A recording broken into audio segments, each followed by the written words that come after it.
मेरी जन्मभूमि आचार्य हजारी प्रसाद द्विवेदी।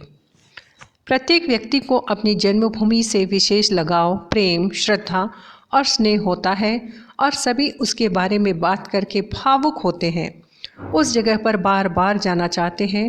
वैसे ही आचार्य हजारी प्रसाद द्विवेदी अपनी जन्मभूमि के प्रति गौरव अनुभव करते हैं। किंतु आचार्य हजारी प्रसाद द्विवेदी वह जनसाधारण नहीं है जो अपनी मातृभूमि को याद करके भावुक होकर आगे निकल जाएं, बल्कि उन्होंने अपनी जन्मभूमि उज्ज्वलिया के इतिहास को पैनी नज़र से और भावुक हृदय से देखा। उन्होंने बताया कि उस छोटे से गांव में अनेक जातियां, भारत की संस्कृति का इतिहास है, भग्नावशेष की ईंटें, कला, परंपराओं, साहित्यकार, भौगोलिक महत्व आदि से परिचय कराकर अपनी जन्मभूमि का मान बढ़ाने का सफल प्रयास किया है। आपने साहित्य के इतिहास को सिर्फ कुछ बड़े लोगों के उदय और अंत होने के ही योग्य नहीं माना, बल्कि साहित्य का इतिहास मनुष्य के धारावाहिक जीवन के सारभूत रस का प्रवाह है। अर्थात साहित्य इतिहास का गवाह है जो पीढ़ी दर पीढ़ी रचता जाता है। लेखक के बाबा आरत दुबे के नाम पर उनके मोहल्ले का नाम पड़ा, जो उज्ज्वलिया गांव का ही हिस्सा है। इनका गांव अधिकांश मकानों की छतें छपरों अथवा कवेलों की हैं। द्विवेदी जी आगे अपनी जन्मभूमि के बारे में बताते हैं कि बुद्धदेव जिन जिन रास्तों से गए हैं, अगर उनका नक्शा बनाया जाए तो वे जरूर मेरे गांव से होकर गुजरे होंगे, और स्कंदगुप्त की विशाल वाहिनी सेना भी यहीं से जरूर गई होगी। कई जातियों का इतिहास, संस्कृति, परंपरा आदि का ऐतिहासिक विकास यहाँ जाना जा सकता है। यहाँ पर कांदू जाति, जो संस्कृत के कांदविक शब्द से संबंधित है, कांदू पक्व का उल्लेख भी है। कंदू जाति जो भड़ भूंजे, कलावार, तुरहा, मग ब्राह्मण तथा दुसाध जाति का इतिहास मेरे गांव के गौरव को बढ़ाता है। काल्यपाल भी हैं जो राजपूत सैनिकों के कलेऊ की रक्षा करते थे, किंतु बाद में वे बनिए के नाम से जाने जाने लगे। गांव में धार्मिक आस्था का भी इतिहास है। काली, भगवती, हनुमान आदि देवी देवताओं के मंदिर हैं।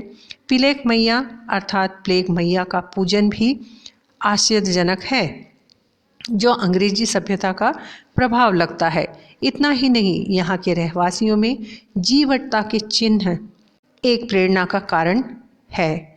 विशेष प्रकार की निर्भीकता, मस्ती उनके स्वभाव में है।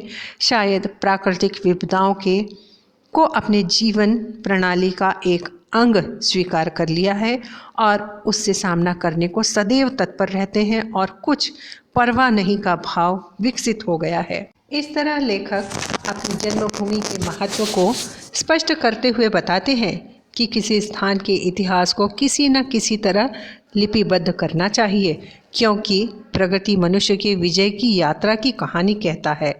स्पष्ट है कि भिन्न जातियां, धार्मिक आस्थाओं में बदलाव उनके प्राणवान होने का प्रतीक है। इतिहास इस बात का संकेत है कि मानवीयता ही मनुष्य और पशु में भेद करती है। साहित्य और राजनीति का एकमात्र लक्ष्य मानवता का सर्वांगीण विकास होना चाहिए। विशेषता इतिहास प्रयत्नशील मानव सभ्यता, संस्कृति, परंपरा, आस्था, धर्म, मानवता की पिछली झांकी दिखाने और विकास यात्रा पर प्रकाश डालने का उत्तम माध्यम है। इतिहास के पन्नों को पलटकर ही मानव निरंतर प्रगति करता है। लोगों में मानवीय गुणों की स्थापना करना जरूरी है, तब ही नव विकास और कल्याण हो सकता है। यहाँ आप देख सकते हैं कि इस निबंध पर आधारित एक अंकीय प्रश्नमाला तैयार की गई है और उत्तर भी दिए गए हैं। इससे आपको पाठ को समझने और उत्तर लिखने में सुविधा होगी, सहायता मिलेगी।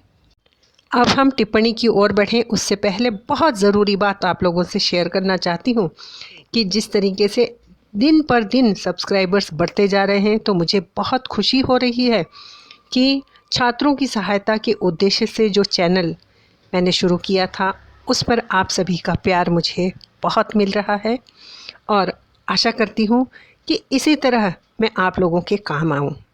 चलिए अब हम टिप्पणी की ओर बढ़ते हैं।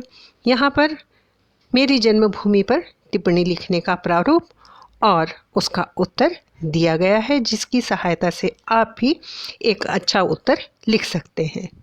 अगली टिप्पणी लेखन का शीर्षक है उज्ज्वलिया, जहाँ इसका उत्तर और प्रारूप दोनों दिया गया है। इसके साथ ही वीडियो समाप्त होती है।